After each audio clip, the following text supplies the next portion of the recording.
Hello and welcome to the Situation Report today. Very glad to have you joining me. This is the show where we do our best every single episode to give you the information and perspectives you need to navigate an ever-changing culture. My name is Jeremy Stalnecker. I am your host and very excited about the interview that I get to share with you in just a minute. Incredible interview with an amazing guest. As we look at our world as it is right now, so many crazy things happening in our world, in our country, and in our communities. One of the questions that we should all be asking, if we're not, is something like this. What is it like today to be in law enforcement? Have you noticed that with the chaos, with the crazy stuff that we've seen happen across our country in the last couple of years, that at the center of it every single time are our law enforcement professionals? And for good reason. They have been charged to maintain peace, to restore order, to get control of situations that are out of control. And there have been plenty of out of control situations for them to get involved in. And in so many ways, for anyone that's actually paying attention, our law enforcement professionals have had to bear the brunt of not only responsibility, but hate and derision. And so often it's because they're there doing what they're supposed to do in very difficult circumstances. And I wanted to talk about this today, but I wanted to talk about it with someone that understands, someone that is leading through this. And it is a great privilege for me to be able to have on as a guest today, Sheriff Chad Bianco. For those of you that are not familiar, Sheriff Bianco is the Sheriff of Riverside County. This is where I live here in Southern California, in Riverside County, and has been very vocal, very instrumental, not only in leading a very large department here in the state of California, but standing up against many of the initiatives and many of the perspectives in the state that would be anti-law enforcement and probably more accurately, anti-law and order. Very vocal, very clear.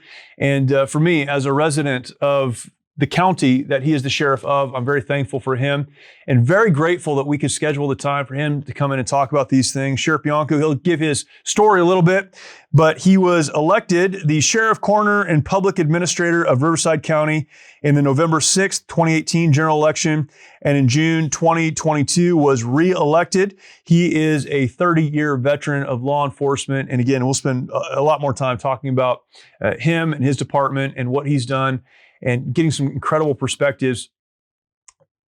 For anyone who cares about what's happening in their communities, you should care about what's happening in the law enforcement community. And so this interview will be helpful to you if you'll pay attention. If you're in law enforcement, I asked some questions about resiliency and some questions about dealing with the difficult things that those in law enforcement have to deal with. I hope that this will be a help to you as well. Very grateful and honored to be able to share this conversation with Sheriff Chad Bianco.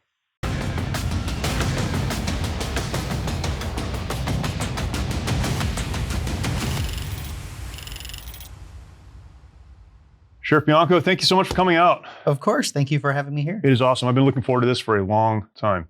Good. I mentioned to you when you came up, my son's in the academy right now. So I told him you were coming by. He said, please don't tell the sheriff I'm in the academy right now. Oh, yeah. I'll stop on my way back to Riverside. I said, well, that will be the first thing I'll actually say. So, absolutely. So pretty excited about it. Yes. Man, there's so many things I want to ask you. First of all, just from me sincerely as someone who resides in the county, thank you for your leadership. Thank you for just what you've done for our law enforcement and for our county and for the stand you've taken in a very difficult time. No, you're welcome. I appreciate doing it. When people tell me that all the time, of course I want to say thank you and everything else, but it's weird to hear. It's weird for me to acknowledge because I don't feel like I'm doing anything. I don't feel like I did something for someone to say thank you. I just feel like I'm doing what I should be doing and what I'm supposed to be doing.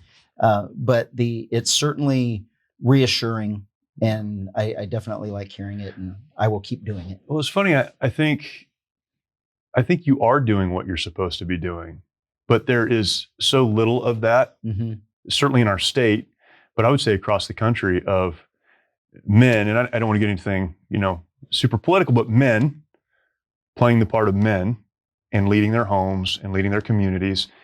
And there's so little of that when someone like you is willing to do that, it stands out. Yeah, I was just a couple of days ago. I was at a forum, a law enforcement forum, and I was asked multiple questions. But it came to me along the lines of how it was formed. I don't remember the context, but my answer ended up being, I feel like what we are lacking in law enforcement, and even when we're electing people, not to get into politics, but we're electing people to lead government, but we are not electing leaders. Right.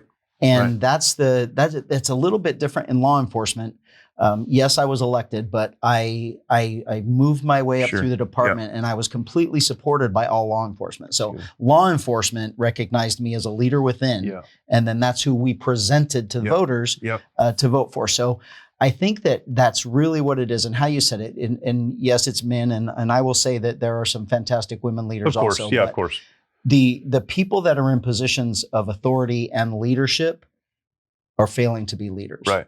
And I think that's what we're really missing, is that ability and the courage to actually be a leader. Yeah. And the folks that you're leading, they get that, and the thing that they're willing to do as you lead and the places they're willing to follow.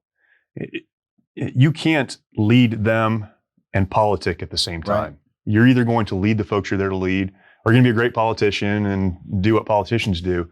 But you can't do both. And the way you have a healthy department, and I'm projecting a little bit, but from my experience coming out of the military community, the way you have healthy folks is by standing up for them, leading them, and developing trust. Yeah.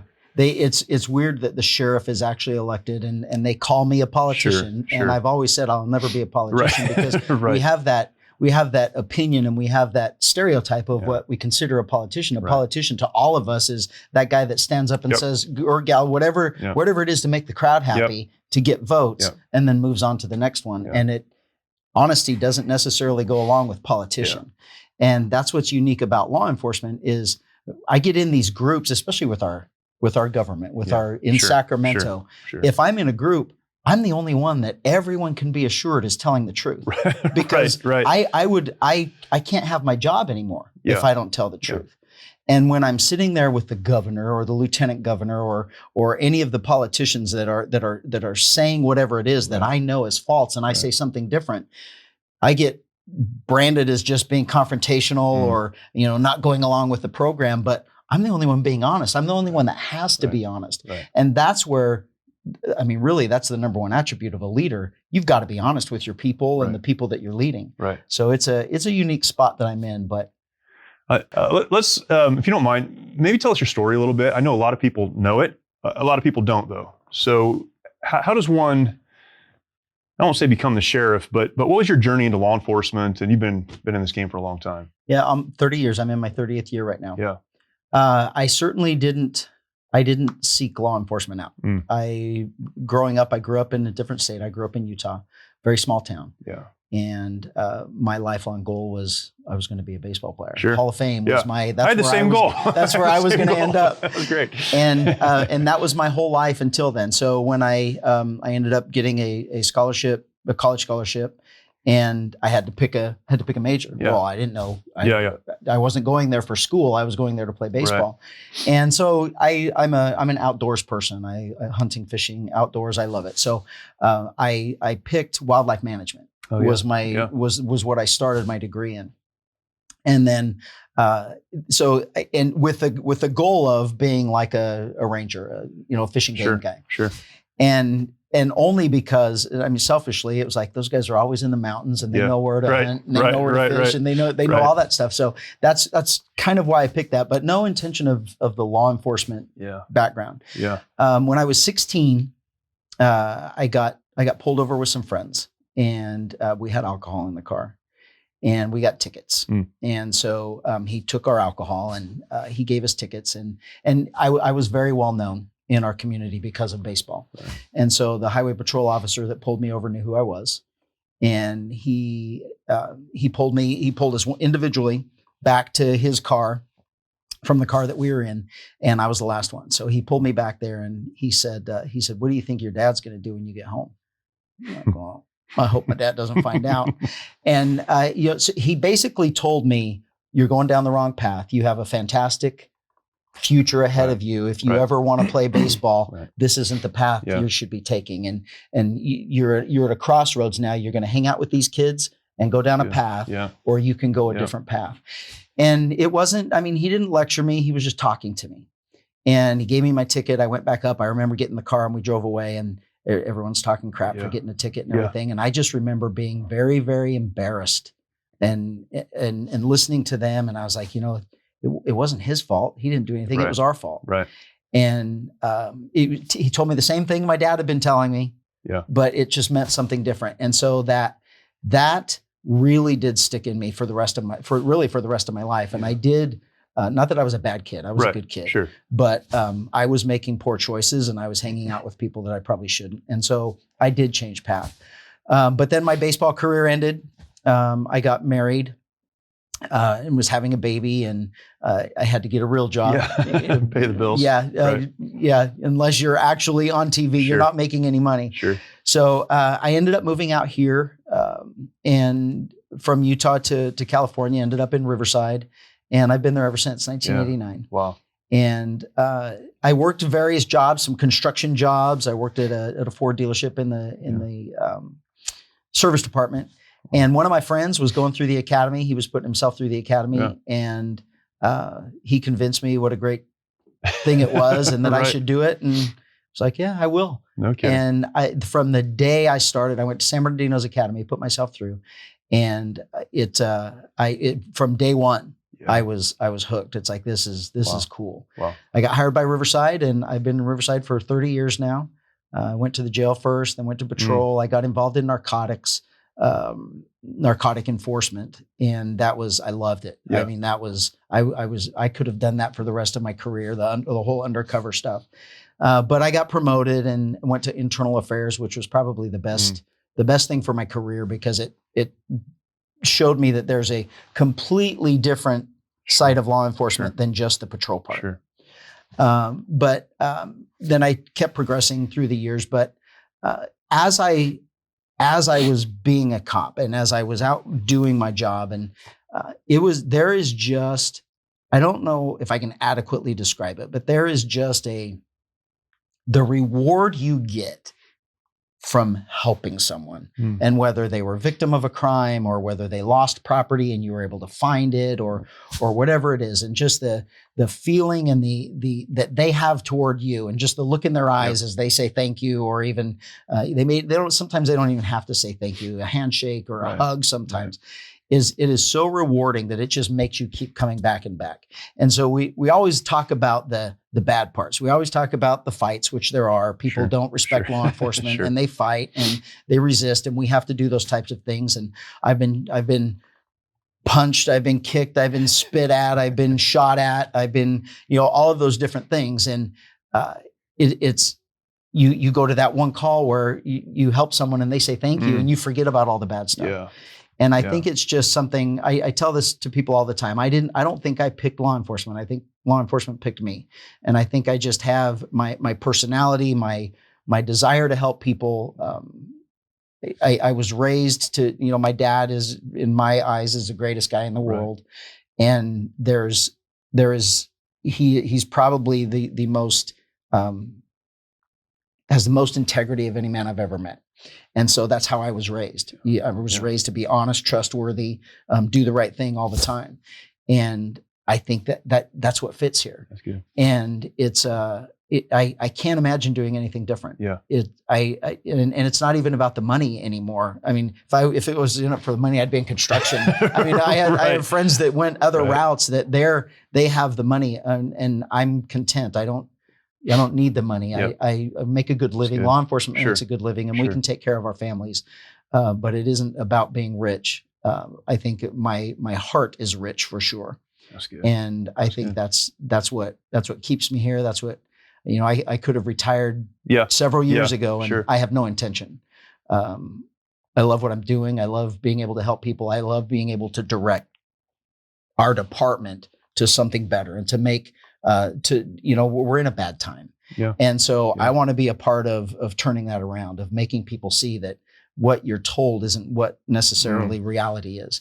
And I think that me being in this spot and being able to direct our department in the direction we're going, I was brought here, and my whole life my whole life has been faith. It wasn't necessarily Christian when I was growing up. I grew up in a Catholic Mormon town and family, and I didn't really. Of course, I always knew about the Bible and the Old and New Testament and all of those things. But when I came to Riverside, I went to Harvest Church. Oh yeah, yeah. And listening to Greg, and that's where I realized this is what it is. It's not about. It's not, because I always knew that there was something was missing. I went to catechism with friends and I went to primary with friends. It's quite a mix. Oh yes, it is. And I remember just thinking, well, that's not what they said over there, and this isn't what they said here. Yeah. So there was always something that would bother an inquisitive kid, and I think I have that in me. Is just I would rather watch and listen than do anything. Yeah. And so when I came out here and I listened to Greg, and it was like, well, that's what it is. Yeah. I mean, that's what was missing. It's about Jesus. It's about that relationship, right? Yes. Yeah. And so then I found it then, and it's never left. And so I know that, my best intentions of whatever it is, if it was up to me, I'd be a baseball player. Sure. But that's not what God had intended for me. And a lot of things happened along my path to get to the office of sheriff on my election that certainly wasn't me that did it. And I know I'm here for a reason, and I'm just going to be the best person I can be, and it's good. Lead as well as I can. What do you say to people, and this is true, I know this having been in the military community, but working with first responders, there's almost this idea sometimes that you can be a person of faith, but you have to set your faith aside to do the job. You're very outspoken about your faith, and you have been. How do you navigate that, or how do you think about that? I think people would be surprised how many Christians there are in law enforcement. And I will say, though, that it may not be the brand new ones. It may not be the brand new deputies that are coming in Christian. And certainly there are. But you don't, the beginning of my career, it wasn't really talked about. Yeah. It was, there were a couple of guys that I remember that were they were the Bible thumpers. Yeah, sure. And of course, everybody's a little turned off by Bible thumpers. Sure. But as you start down this line of work, and when you have that faith, or then when you start listening to people, and someone will just say, you go to church, you need to start going to church, or or we do it all the time. We something will happen, and somebody will throw out a Bible verse that, and it's like, okay, now this is something very personal and serious, but how you're looking at it and thinking of it, and then someone throws out a Bible verse, and it's like, oh. It's not what my brain is telling me, and it's easier. It makes it easier to comprehend, and the good versus evil. Sure. Yeah. And of course, with law enforcement, death is there can't be a God because people wouldn't die, and kids wouldn't be murdered or hurt and everything else. But you have to have that faith base to realize that it isn't God doing it. Right. It's the evil that's doing it. Right. Yeah. Yeah. And so when you have that, and eventually. A long time ago, so when I started, the people that were older, I don't think they were as involved church-wise. And I think that the whole, maybe with church and with counseling, I think that's played a huge part in making us better. Yeah. Because, in the 40s, 50s, 60s, 70s, 80s, maybe even the 90s, people coped with drugs and alcohol. Sure. Yep. And the divorces and the alcoholism, and you retired as an alcoholic, and some drinking on the job and everything else. Right. But that was the mechanism of coping. And I think with, as I was growing up, there was, through the department, there were older people than me, or even my peers, sometimes even younger. You throw out that, the correlation to the Bible or the good versus evil. And if you're involved in church, and if you're involved in the word, then you have that background, or you have that to fall back on, and to figure things out. Yeah.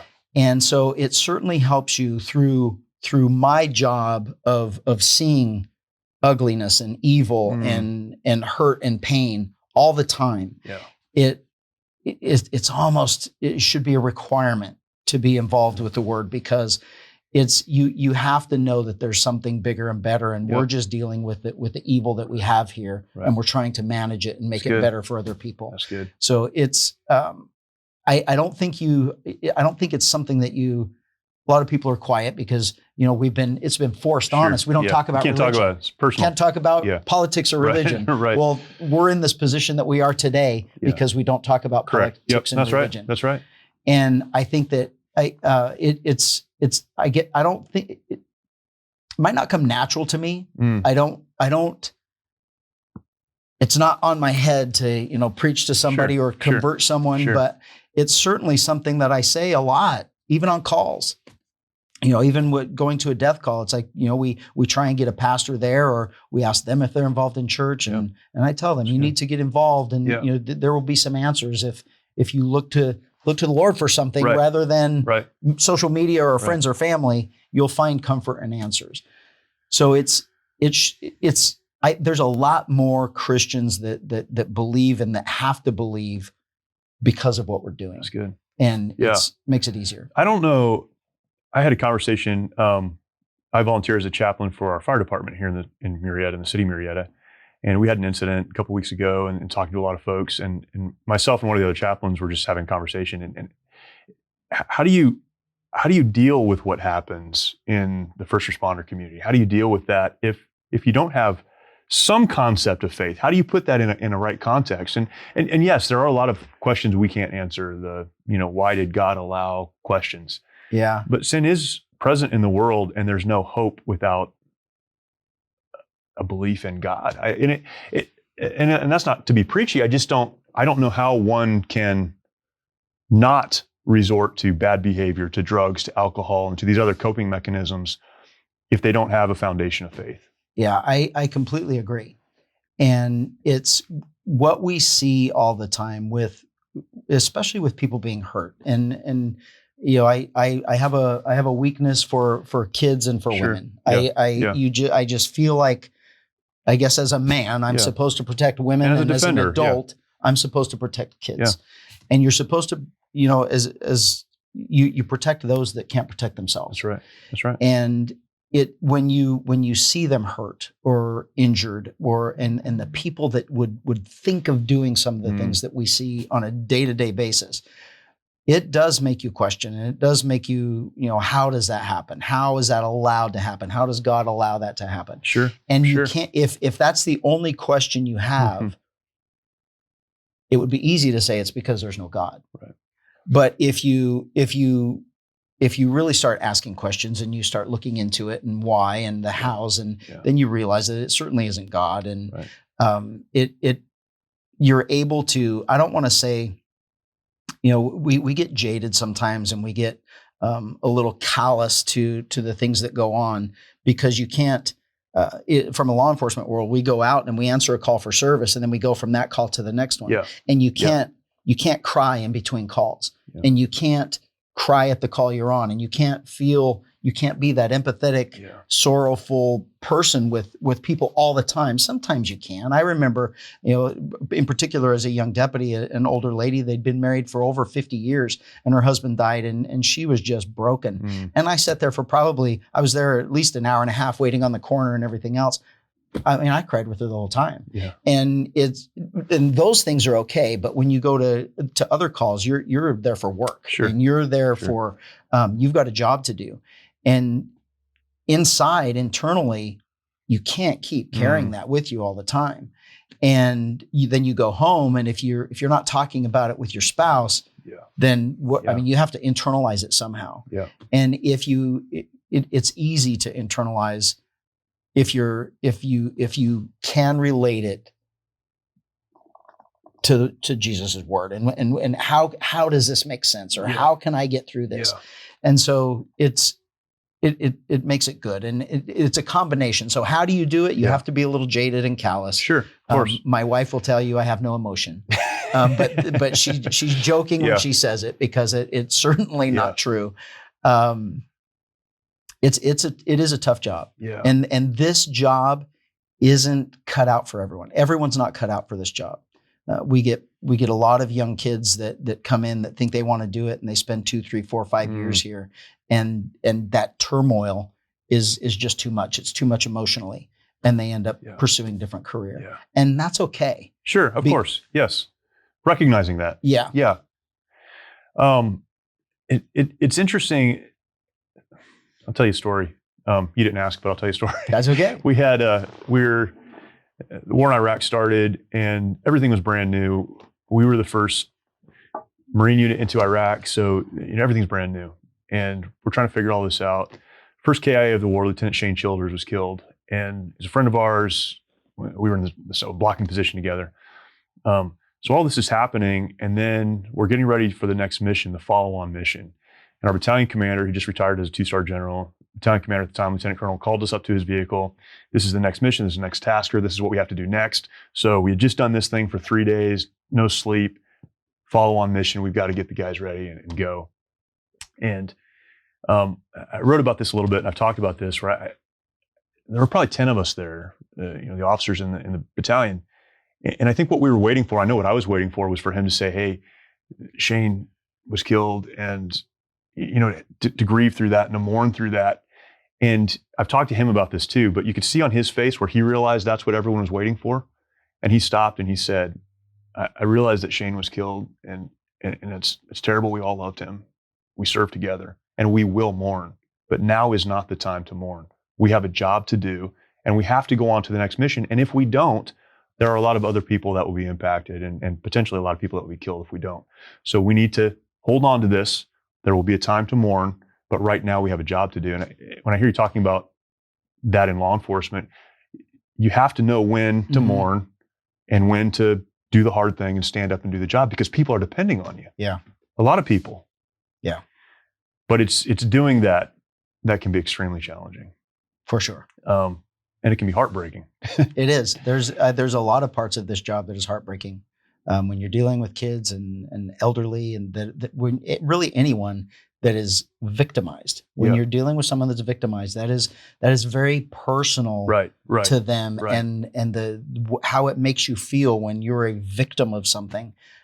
And you're the person that is there that has to make it better. And you have to console them and fix it for them and do everything you can. And sometimes there's nothing you can do. And you're hurting. Yeah. Searching for answers. I will tell you, that's one of the things that I wish everyone knew about cops is we're not robots. Yeah. I'm a dad. I'm a dad and a husband. That's all I am. And I come to work and I do this. Yeah.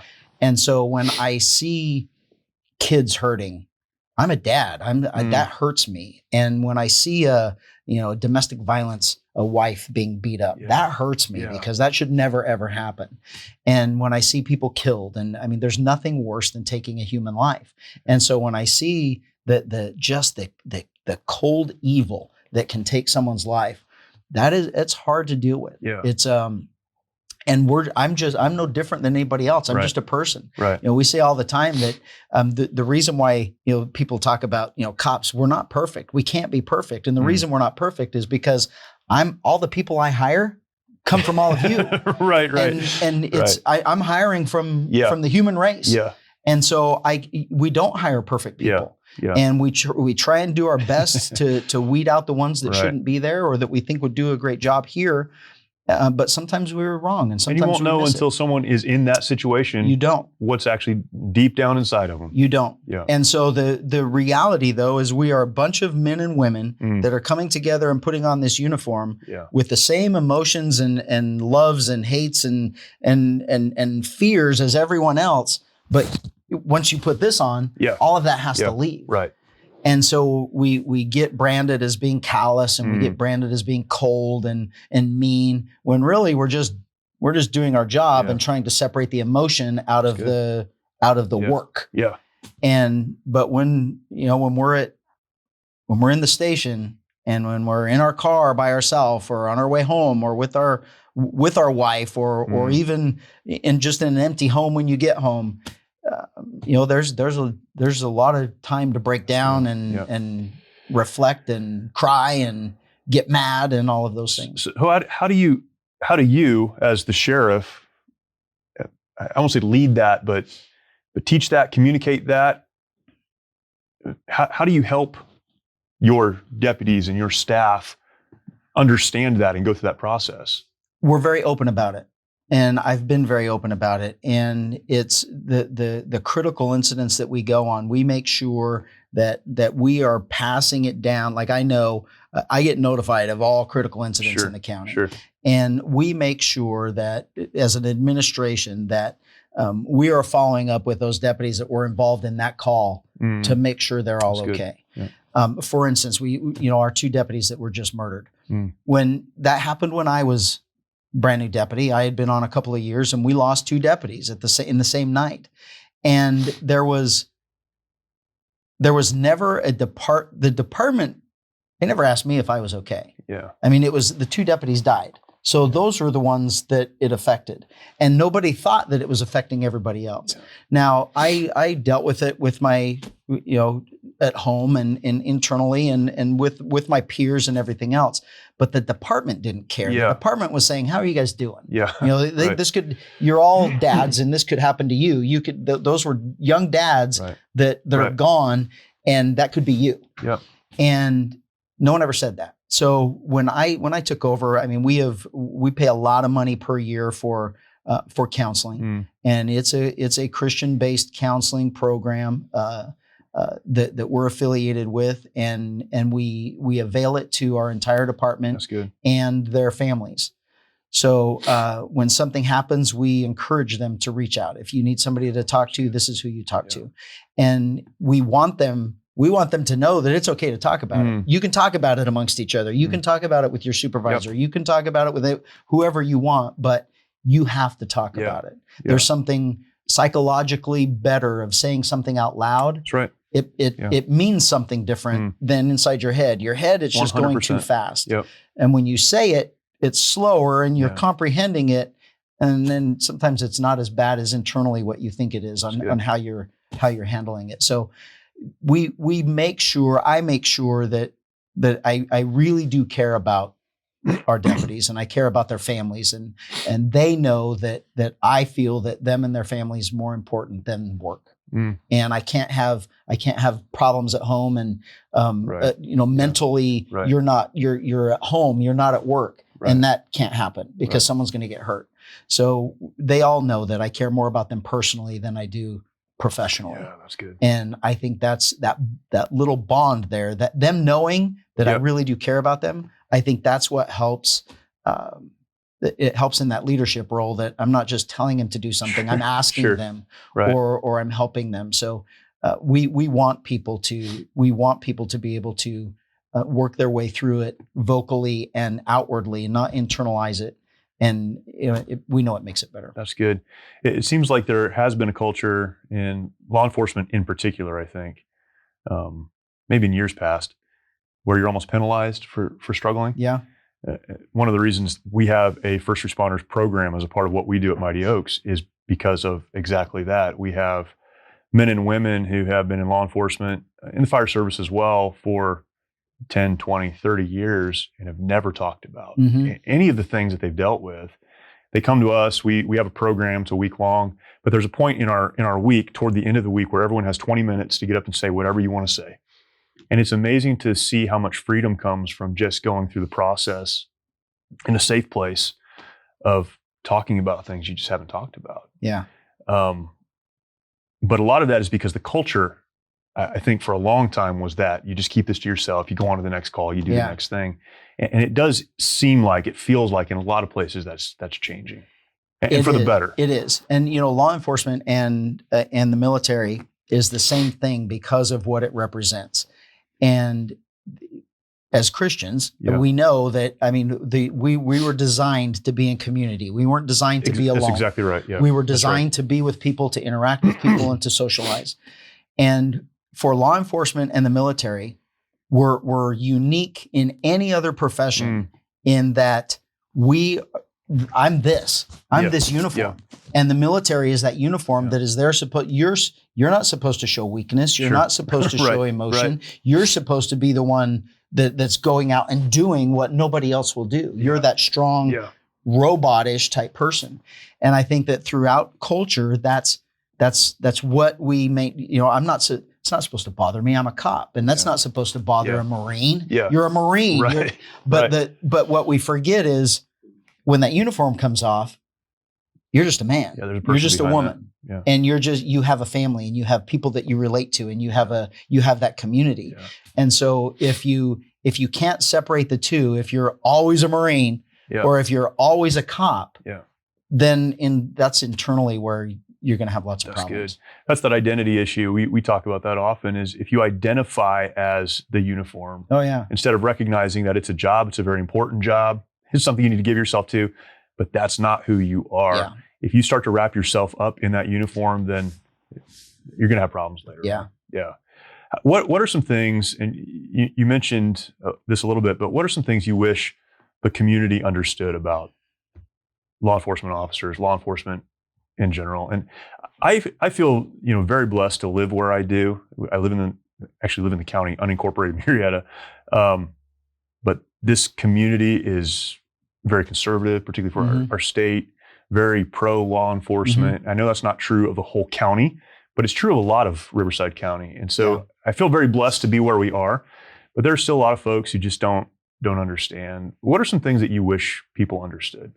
Yeah, there's, you're exactly right about Riverside County. The Riverside County as a whole is completely, and you have to talk about politics just to separate it, but it isn't Democrat and Republican. Right. There are the vast majority of the county, with the exception of really one city, is completely, whether they're Democrat or Republican, is pro law enforcement.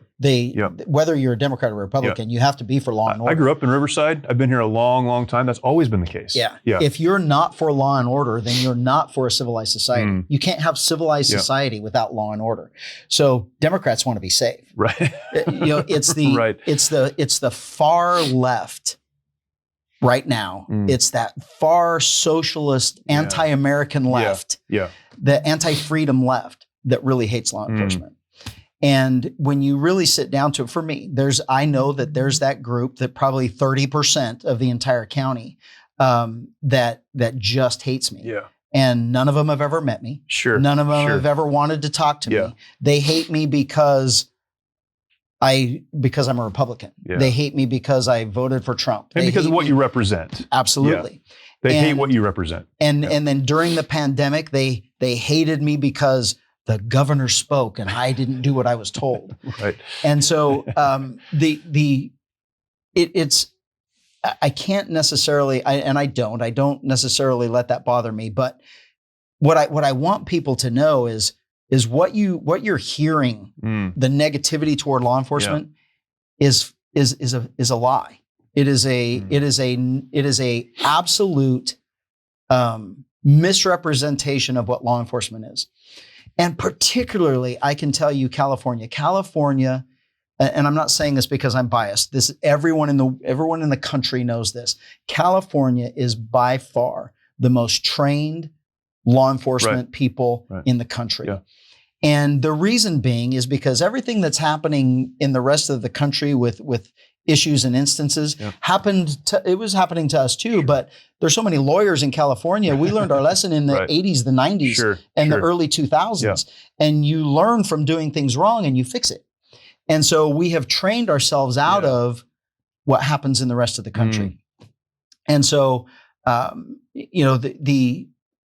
sometimes when it happens, it's like, oh, that's horrible. That shouldn't have happened. But we would never do that here. That's not how we train. That's not how we work. Right. And I want people, I wish the people that don't like law enforcement, you either had a negative reaction with law enforcement or interaction with law enforcement. You got a ticket when you said you weren't speeding. And then I tell people all the time, there's not a driver in California that drives the speed limit or that stops at stop signs. Right. There's not one driver in California. Right. And so if you've been pulled over for speeding or for running a stop sign, you're guilty. You were doing it. We don't just randomly pull people over. Or if you weren't doing it this time, you got away with it a lot of other times. Absolutely. And so there are times when we come up, we're all business. We don't know who we're coming up to. Sure. You look at my deputy in the end of January, Isaiah Cordero was killed stopping a vehicle for expired registration. Right. So what if that was you? Right. And I'm walking up to your car and all you have is expired registration, but I don't know if you're going to kill me. Yeah. And so that initial reaction is put your hands on the steering wheel. I pulled you over. Right. And we're looking for something that we don't want you moving. We don't want you doing any of that stuff. And when you do, we get excited because we know what could happen. Sure. But I wish people would just realize we're people. We are law enforcement is the most honest profession in the world. United States law enforcement. Sure. American law enforcement is the most honest law enforcement in the world because it's the only job that you can get fired from for lying. And every single person that lies in our department, that when we catch them lying, or if they write in a report something that didn't happen, they say they did something when they didn't, we fire them immediately. They are fired immediately. And I can't tell you how many hundreds of people I have fired since I've been the sheriff. And people think that's just what happens. Oh, we're a gang and we're all this. That is so not true. We are ethical, honest people in this profession. We do our absolute best. Do people screw up? Yes. And they get punished for it. Yeah. Because they're people, as you mentioned before, right? Yes. We're just normal people. We're coaches on weekends. Yeah. We're family people when we go home, and we have our hobbies, we have our likes. Right. And we're no different than you are. We just do this job. And the whole honesty and the integrity thing, I think that if people would realize that we all get fired when we're not that, then all of these other issues would kind of go away. This whole, the institutional racism and all that, that's all BS. Yeah. I mean, that doesn't, right. That's not true. Right. It's just something to divide and fight and everything else. But for us, it's integrity is the cornerstone of our profession. Yeah. And we have to weed out the ones that don't have it. And I wish people would just realize that, so we could get back to the time when law enforcement was respected. And by saying that, I know that we did it to ourselves. I mean, there's been things over the years that have happened, but I also say this to people. A little while ago, it was a teacher, and I said, someone was attacking me because of someone in another state, law enforcement in another state, but it was me. Yeah, I mean, you're responsible for that. I'm the racist. I'm the racist because of something else that happened. Yeah. So I said, just curiosity, what do you do? He said, I'm a teacher. And I said, oh, wow. So how long have you been molesting kids? Right. And he gets all offended. You represent every teacher ever. Yes. Yeah. And I said, well, wait a minute, because a couple of weeks ago, we arrested a teacher for molesting kids. So obviously you're a child molester. And he was all offended. He got mad and he left. And when I left the engagement that I was at, he met me outside. He apologized. Did he really? Yes. Wow. Said he had never thought of it like that. Wow. And he apologized for assuming that I was someone else. And he said that I've never even thought of it like that, but you're right. One person can't be held responsible for somebody else's actions just based on race or whatever it is that we're fighting over. And I wish people would start realizing that. You mentioned the race thing. That's been a big issue, obviously, over the last couple of years. It's always funny to me. I just kind of laugh inside when people outside of the state particularly talk about law enforcement in California being racist. I don't know what the numbers are, but I would imagine most police officers in California are not white police officers. I mean, I may be wrong about that, but we have probably the most integrated police departments up and down the state of anywhere in the country, I would imagine. And I'm guessing, but certainly in Riverside County. California for sure. And all you have to do is go through you watch at the academies that we've been having. Sure. You can go back online and look at them as I pin the badges on them. 90% Hispanic. Yeah. And then you have, some whites in there and some blacks in there and some Asians. Yeah, it's very integrated, of course. But absolutely. Yeah. But we represent the population. That's right. That's right. And the population changes over time. So 30 years ago, Hispanics weren't the predominant nationality here in Southern California. And so people will say, oh, well, your administration's all white. Well, mine isn't. Mine is very diverse, but I can see how administrations would be, because those are the people that have been here for 30 years. It's as the demographics have changed. Yeah. But in 30 years, the entire administration is going to be Hispanic. That's right. Yeah. Because that's all we hire. Right.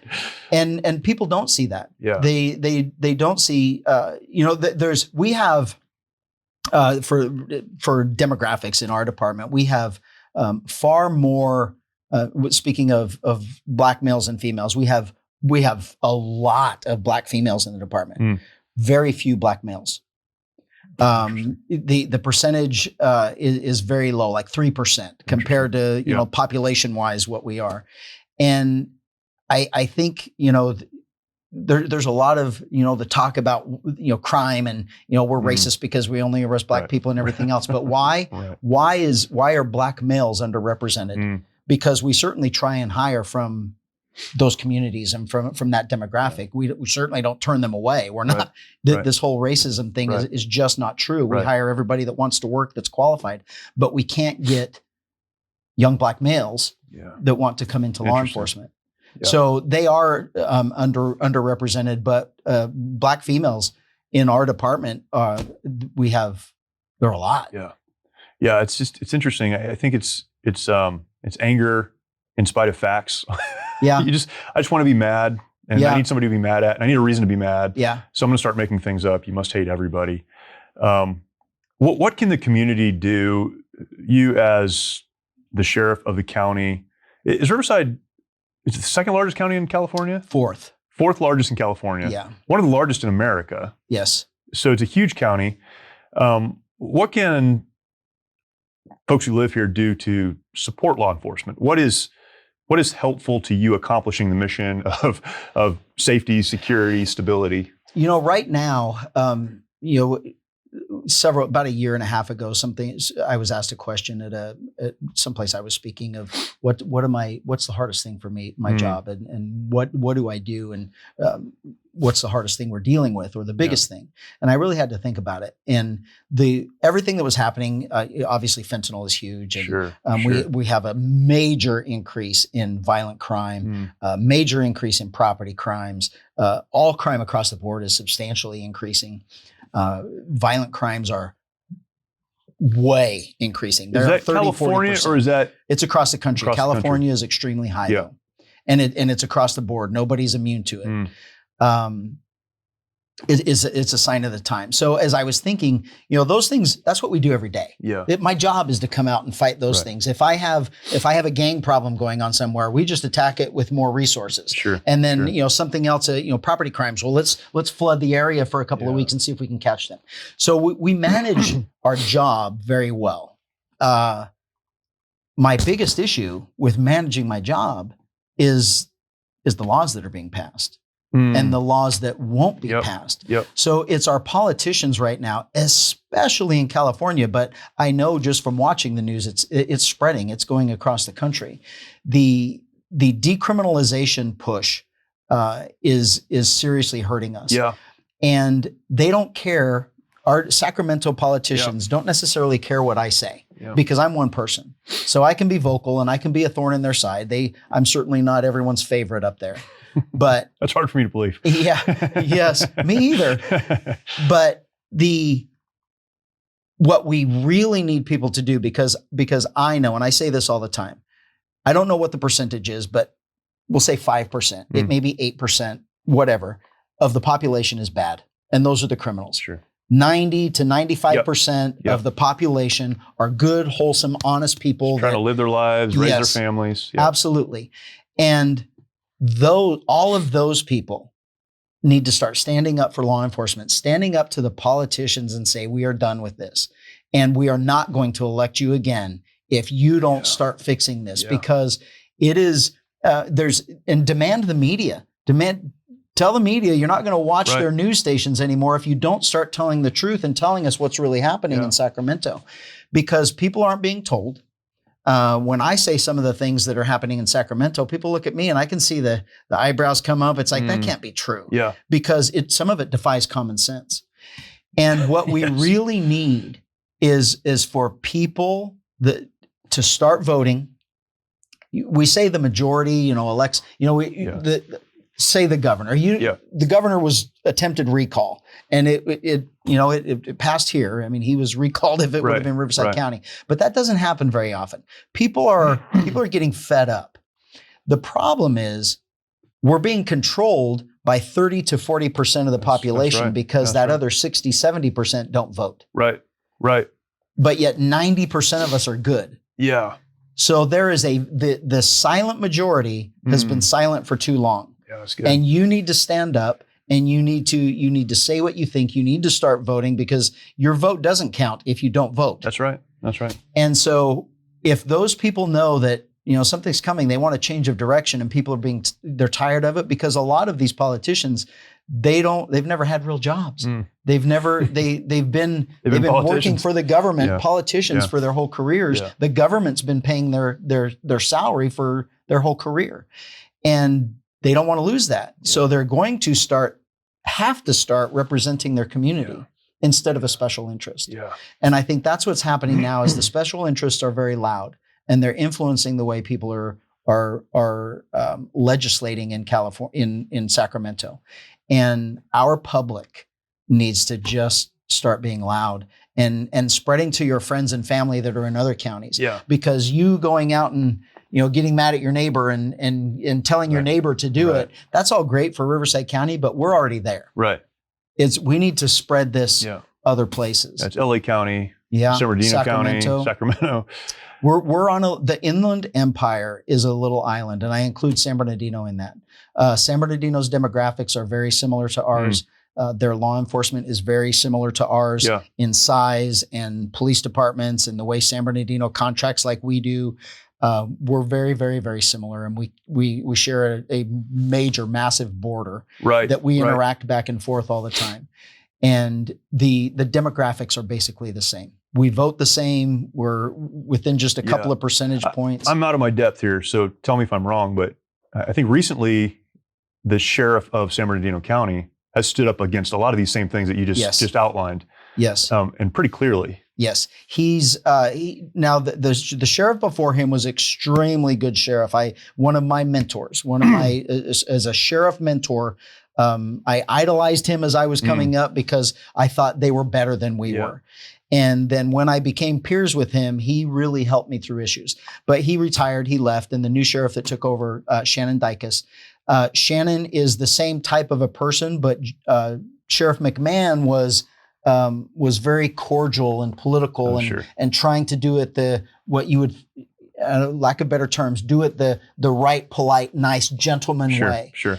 And we're past that. Yeah. We're past that because we were just getting taken advantage of. And so Shannon came on, and Shannon and he and I talk all the time. We share pretty much the same values, and God, family, and then work. Yeah. And but we believe we're here because we caused this. We did this a little bit to ourselves because we tried to do everything professionally, and we got walked on. Yeah. And so now, because the media won't tell the truth, we have to be the ones that are telling everybody what's happening. That's good. And I'm very glad that he's as vocal as he is, because it especially here in Southern California, you have San Bernardino, me, and Orange County Sheriff Barnes. I mean, we're not fans in Sacramento. They don't like us because we're speaking up against what they're doing. A lot of the sheriffs along the Nevada border going up, you get away from the coast, everybody thinks the same way. And it's the Sacramento and the Los Angeles and those surrounding areas that are population bound, that are really driving the state. And it wasn't that long ago, a few years ago, I've always politically been very conservative, but just kind of wanted to be left alone. Like, I'm just not going to get involved in it because I just want to be left alone. It's going to be fine. But clearly we've come past that, and a lot of things are happening with children and in schools and so many other things. It's not about politics, that other thing over there. This all impacts every single one of us where we live, and we need to get involved in that. Oh, for sure. Yeah. Especially you mentioned with kids, as a family, you just want to be left alone, and you want to be able to raise your kids. Raise my kids. And that is now being exploited. Right. With the whole schools, now they're not even going to tell you what's happening with your kids, and they're going to segregate their kids from you and convince your kids that you're bad and you need to go along with us. And we'll let you get a sex change, and we'll let you take these pills, and we'll let you take drugs, and we'll talk to you about it responsibly, and just don't tell your parents. And teachers are doing that. Yeah. And that is because all of the good people just want to be left alone. I don't want to get involved. That's right. I don't want to fight. I don't want to argue. I don't want to yell in your face. And we've been taken advantage of by the people that do. Yeah, that's right. That's good. Man, so many other things. I'll make this the last question, I promise. That's okay. Here's the last question. You've been doing this for a long time. What are some of the keys, if you had a few things, I won't put a number on it, but a few things that you would say personally, this is what has helped me be a resilient law enforcement officer. And we talk about spiritual resiliency all the time. And I have a very specific idea of what spiritual means. To me, that is our relationship with God through Christ. But I think most of us could acknowledge there's something in us that we can't touch or feel, but it makes us who we are. And that part of us, the authentic part of us, needs to be resilient to all of the stuff that we deal with in life. What are some of maybe the touchstones in your life or the key things in your life that you would say to, let's say, a young deputy? You need to build these pieces in so you can be resilient throughout a long law enforcement career. Yeah, I talk to all of our graduates, academy graduates. They go through an orientation, and I meet with them usually the day after graduation. And it's just me unfiltered. Yeah. And their families, if they bring families, their spouses, some bring their parents, girlfriends, boyfriends, whatever. And it's me unfiltered for 2 hours. You can ask me anything you want, and I'm going to tell you everything that that I want you to know. And most of it isn't cop work. It's the type of person you are. And family is the most important thing to me. God, family, and then work. And I tell them that those are the priorities that you have to have. But one of the things I say is, and I impress upon their family to reach out to me if this ever happens, because I think I have been, I don't want to say I'm better or different, because there are many people that are just like me, but I'm a different person at home than I am at work. And when I come to work, I am all about work. Right. And when I go home, I'm all about a husband and a dad, and I've got a house to take care of and animals to take care of, and that are depending on me for those things, not work. Yeah, that's good. And I tell people, you have to be able to separate it. You have to have a personality. You have to be able to interact with people at work. Right. And when you go home, if that starts changing, then their family needs to reach out to somebody at work to say, they're changing. And then we will address that and say, you need counseling, or you need to talk to someone, because your personality, your work personality is going home, because everyone's not a criminal. Right. Your kids aren't criminals. Right. They're not inmates. Your wife is not an inmate. Right. You need to, treat them better. And I think that's the biggest thing is, for me, I feel I have two things that, and it's my dad and my kids. And nothing that I ever do when I come to work every single day, I've never woke up and said, I'm going to be mediocre today. Yeah, I'm going to go through the day and be mediocre and just make it through. Yeah, I want to make today better than yesterday. And in my life, I never want to do something that I embarrass my dad or my kids. That's good. I've raised my kids to be ethical, honest, integrity, help people. I mean, I've raised them like me. Yeah. And if I do something that goes against that, my kids are going to look at me and what a hypocrite. Yeah. Or I never want to embarrass my dad, where somebody's, man, why would he do that? His parents failed him, something like that. Sure. And I honestly think about that all the time. And I tell the others that your integrity is the only thing you have, and it can never be taken away from you. You have to give that away. Yep. You make a conscious decision to do that wrong thing, and now your integrity is gone. Yeah. And so it's and the Bible plays a big part in that. Sure. And I tell them, it's like, you want to know the answer to every single decision you're going to find, it can be found in the Bible. Yeah. And it'll tell you which decision to make. Right. And if you make the wrong decision, it's going to show you what the consequences are too. And so there is a map book out there. You can find it there, but it revolves around faith and integrity and honesty. Good. And it's an unbelievably rewarding career that I could never imagine not doing. Yep. But when I'm home, Yeah. I'm just a different Yeah. person. Quick story before I end, Yeah. and I'll show you the Yeah. difference. My dad went on a ride along with me once. I was a deputy, young deputy, and he went on a ride along with me. And we were into it maybe 3 or 4 hours. He was going to spend the whole night with me. I was on graveyard. And so we were 3 or 4 hours, and he's like, yeah, I'm not feeling good. I got to go home and take me back to the station. I took him back to the station. He gets in his truck and he goes home. So I get off work the next morning. I call my mom and I'm like, how's dad? And she's like, oh, he's fine. And she kind of chuckled. I'm like, is he sick? I mean, what happened? Did he eat? We didn't eat. Right. I mean, what was wrong? And she said, no, he's fine. And she said, he's not sick. He's fine. I'm like, well, why did he leave then? We were having fun. Right. And she says he walked in the door and he said, I don't know who the hell that kid is. And I was at work. Yeah. Yeah. And so we had been in a foot pursuit. We had been in a vehicle pursuit. We had arrested someone. I found a gun on someone, and it was in like 3 or 4 hour period. Yeah. And that was just too much for him. Wow. Yeah. But I never talk about it at home. I never, and so it was my own family had no idea what I was like at work and what the things that we were going through. And I tell people that. I said, I want you to talk about it. I want you to tell your wife and your kids what goes on. And my young daughter, she was fascinated with, when I was in drugs and doing drugs, the drug enforcement, it was during the meth craze. So I was in meth labs all the time. And she was fascinated with meth labs. She wanted to know about meth labs. Right. And it was Breaking Bad every day. I know it. And so my 3 boys, I've got 3 boys, they wanted no part of law enforcement. And I don't know why. I never pushed it on them. But my daughter, from the time she was a little girl, she wanted to be a cop. Wow. That's all she wanted to be as a cop. Yeah. She's a deputy now. Oh, no kidding. Yeah. And she does a fantastic job. But but I can look at my boys. I have one boy that's in the Army. He's a captain in the Army, and I could see him going into law enforcement, but he just never wanted to. The other 2, they don't have the personality for it. My daughter does. So I knew that would work. Right. And so it's not for everybody.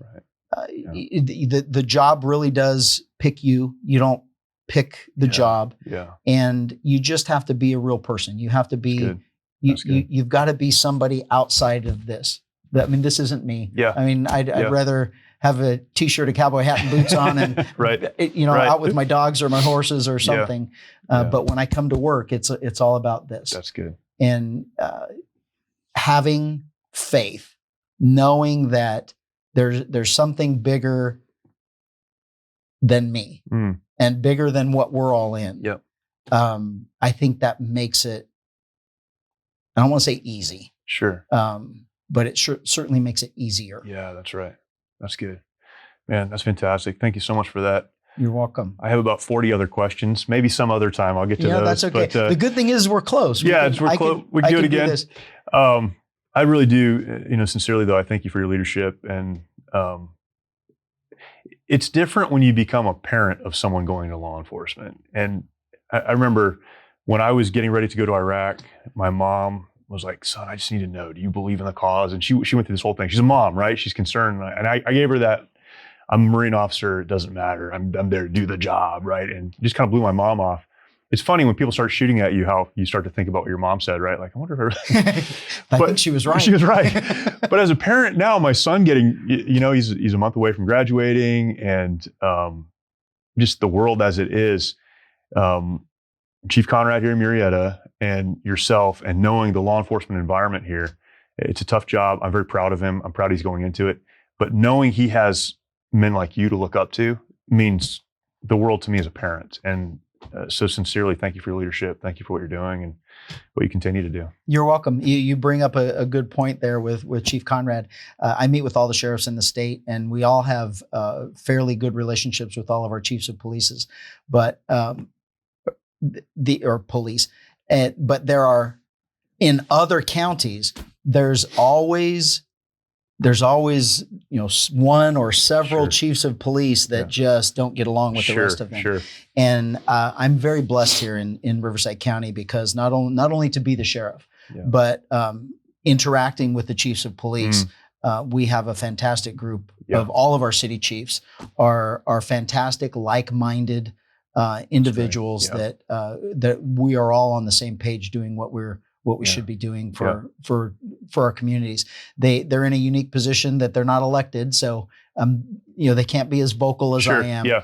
But I know that the integrity, the values, the ethics, they're me. And we all have that bond because we all know it. That's good. And you can't go wrong with any of our cities. It's so I'm glad your son's going to Murrieta. I've had a lot of people outside of the state ask me, "Are you concerned about your son going into law enforcement, particularly in California?" I'm just like, "Come to Riverside County." I mean, it's not what you think it is. Yeah. And I'm very proud of him and very thankful for where he is. But again, it's because of people like you that make it happen. So thank you for what you're doing. You're welcome. Yes, sir. We were not made to live in isolation. Sadly, many of our veterans feel they need to fight their battles alone. This self-isolation has led to the staggering statistic of more than 20 veterans taking their lives every day. A lot of guys end up drinking, a lot of guys end up losing hope. Some of them will go to the VA and they'll try to get, prescription medications to help with PTSD. They'll get pills for anxiety, they'll get pills because they can't sleep, now they'll get pills for depression. Before they know it, they're taking 12 different medications. And when it's not working out, these guys lose hope, and that's why there's 23 guys a day committing suicide. The mission of Mighty Oaks is to eradicate the veteran suicide epidemic and help our warriors change their legacies. As a result, we've been able to help over 4,000 veterans and first responders by equipping them with the tools they need to live the lives they were created to live. Everything they said just kept hitting me in the heart over and over and over again. It's like all the things that I didn't know that I needed to hear. And I opened my heart to God that week, dude, and I've been a different person ever since. Our faith-based, peer-to-peer approach has one of the highest success rates of any program available today, offering hope and understanding to those who need it most. We provide our programs and resources, including travel, at no cost to our warriors. I remember talking to a licensed social worker who actually handed me a pamphlet to Mighty Oaks. So I went. And I'm glad I did. By aligning their lives to biblical principles, these men and women are able to lead their families, their communities, and our nation. Our mission is to serve and restore our nation's warriors and families who have endured hardship through their service to America, and to help them find new life purpose through hope in Christ.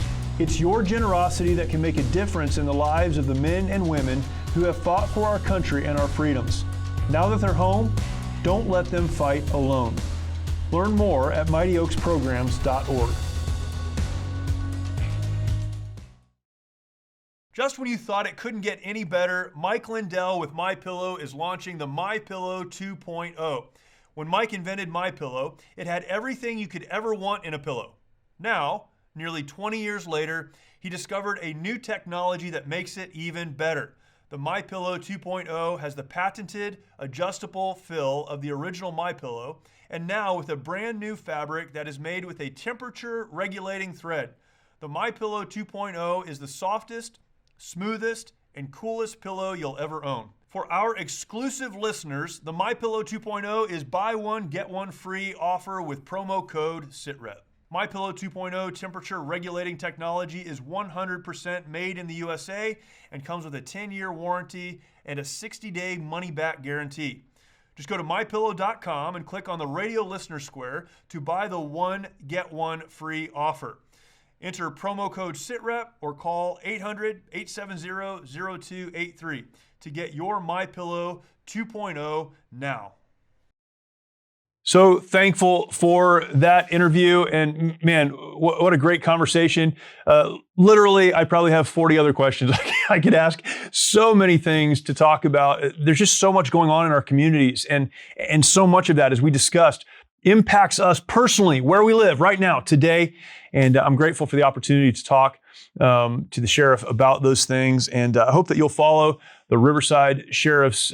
They have great social media presence, a lot of good social media and very public facing. Follow them, learn from them, do your best to support them. Share this conversation out with those in law enforcement that you know. Hopefully that will be a help to them and encouragement to them and others who you think may have, maybe not the right perspective on what our law enforcement professionals do. And I believe that'll be a help to you and to them as well. Again, thank you for listening. If you're not yet subscribed to the show, go ahead and take some time right now to do that. That would be fantastic. Then take some time, go over to thesitrep.org, thesitrep.org. That is our webpage. You can find old episodes, places to follow, and share out content. That would be great as well. So thank you for doing that. Really appreciate you and look forward to talking to you next time.